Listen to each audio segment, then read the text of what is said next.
Alrighty, episode 6, here we are. UTA is done. That was quite a interesting day out. Very brutal, but a lot of fun. Had a lot of good conversations. All in all, definitely enjoyed it enough to sign up for another one. So I'll be signing up to another one very soon. Not sure which yet, but probably won't get to one until maybe February next year, but see if we can squeeze one in earlier. But yeah, I'll talk a little bit more, do a little bit more of a recap on that shortly. The other things I want to talk about this week is 2 weeks until I fly out to America. Started some Everest conversations yesterday for next year.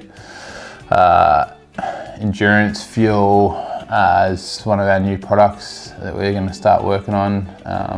Doing a whole bunch of research and obviously testing other brands and all that sort of stuff at the moment to sort of bring together the best that we can possibly do.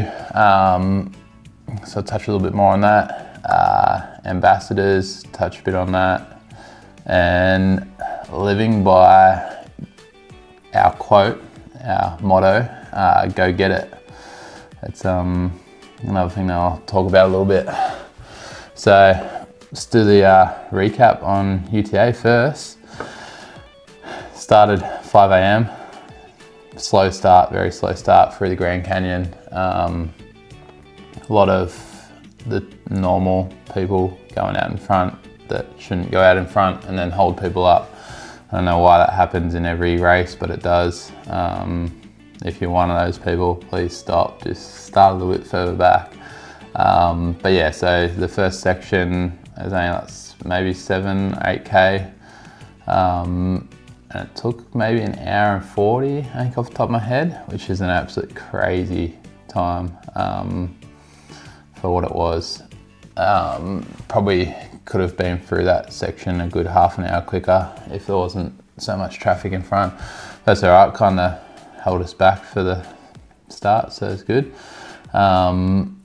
Then from that point onwards, it kind of got pretty brutal. We dropped down into the Blue Gum, I think it was, and we went down 900 meters in elevation, and then came straight back up the other side. And when I mean straight back up, I mean like straight back up, like it was as steep as you possibly can be, pretty much.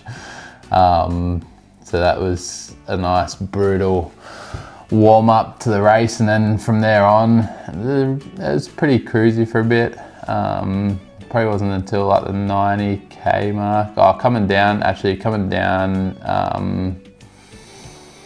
Narrowneck, the bit of technical trail there was a little bit fun. I managed to make that in daylight, which was nice. And then the 90k mark was probably when the sun was properly down, so it was dark at 90k's, well and truly, and that's when things started getting a little bit hard.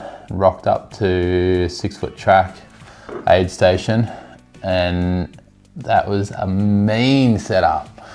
They had like, I don't know, campfires everywhere, food trucks, country music playing. It was just a really cool setup. However, when you're halfway through, or a little bit more than halfway through a miler, it's not really what you want to rock into, because it just motivates you to quit more. So at that point, there was a lot of thoughts in my head being like, I could just kick back and have a beer by the fire and listen to some music, hang out with some people, but we kept going. Then that whole section was it was hard, but it was all right up until maybe like the 120k mark. I think 120k was the next section. Sort of thought was going to be easy because the previous year did it in the UTA 100 course, and I was sort of going off my memory of that, and also just our like elevation chart. However, either my memory is completely incorrect, well, a bit of both, or the course had changed, and the course had changed from the previous like UTA 100 course So that was, yeah, a brutal section because I thought it was going to be a nice easy section, and we actually went down, dipped down heaps of stairs, and then just kept coming up stairs. And then as soon as you'd come up heaps of stairs, you'd go down some more stairs, and then you'd come up some more stairs. And it just felt like, I don't know, that section felt like 6 hours of just going up and down stairs. It was probably only an hour and a bit, an hour and a half or something like that, but it just felt like it went forever. So that was, yeah, a good time. But yeah, after that, it was somewhat smooth sailing. The stairs at the end, the Fuba stairs or whatever they're called, it was actually, in my head, I built it up to be way worse than what it was. So going up those stairs was actually kind of a cruisy finish, which is nice, but definitely going through the finish line, I was pretty wrecked and ready to sleep and ready just to get off my feet. So it was nice to get through the finish line and then call it a day. But all in all, it was an awesome experience, and yeah, had lots of great conversations with people out there. Some really amazing people that do those events, so, and all the volunteers and all that as well, unreal. So every aid station, people offering the help in any way they could. There's just, yeah, such a good community, the trail running community, so highly recommend giving one a go if you're thinking about it.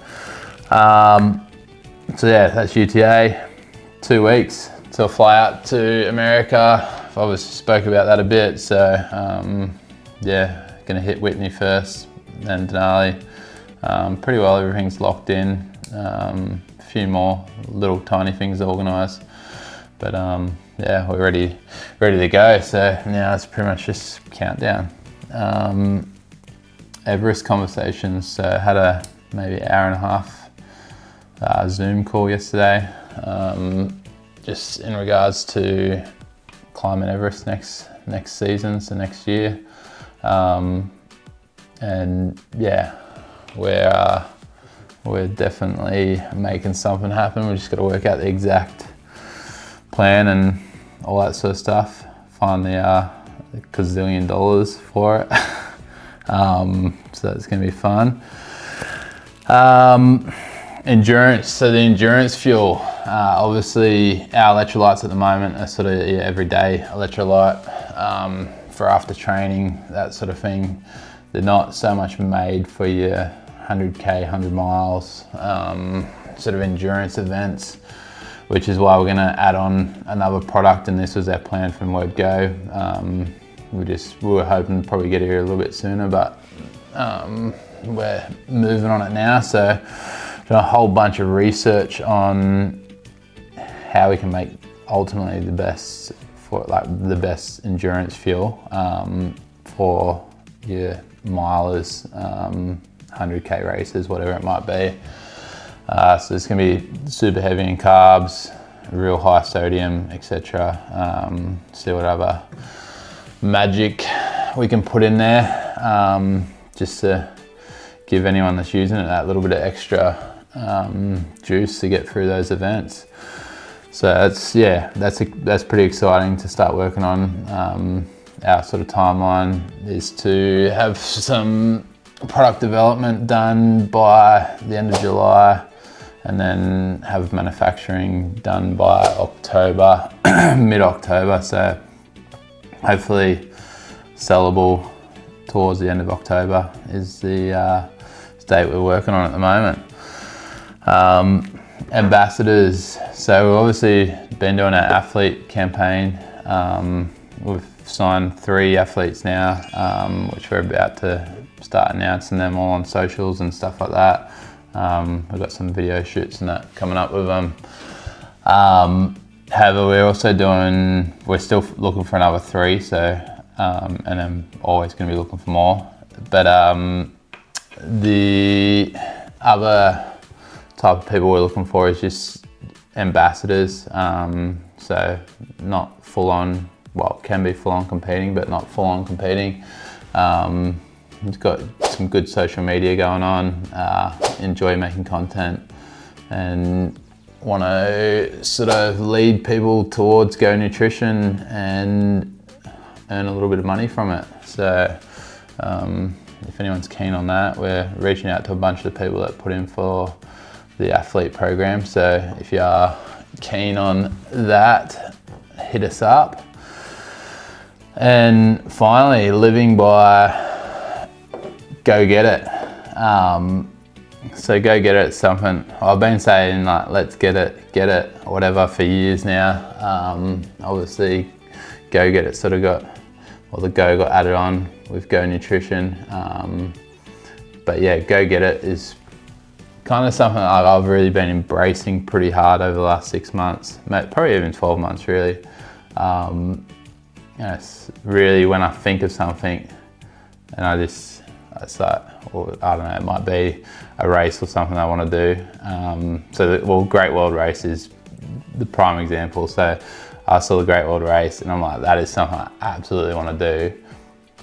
Have a big reach, like massive goal, very expensive, big achievement, like in terms of running 7 marathons in a week, flying around the world at the same time. So massive goal.